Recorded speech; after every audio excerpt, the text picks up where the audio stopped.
Samantala sa ibang balita, target naman po ng mga otoridad na mapababa at tuluyang maiwasan ang mga insidente ng pagkalunod sa Ilocos Region sa pamamagitan ng programang Integrated Water Safety or IWASA.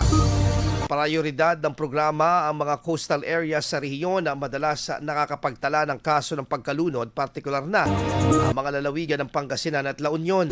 Sa ilalim ng IWAS, isusulong ang pagtutulungan ng mga lokal na pamahalaan, barangay at kaugnay na ahensya upang makapagtatag ng resolusyon, ordinansa at kampanya ukol sa kaligtasan sa mga katubigan.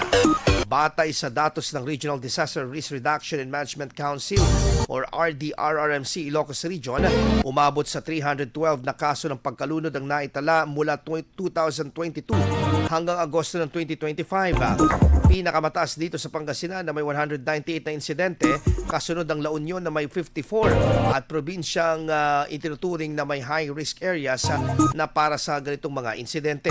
Kasama sa mga isinusulong na sa mga nasabing hakbang ang water safety education sa mga paaralan at paglalagay ng karagdagang babala at lifeguards sa mga baybaying dagat at ilog at pagsasagawa ng community drills para sa mas mabilis na pagtugon sakaling may emergency.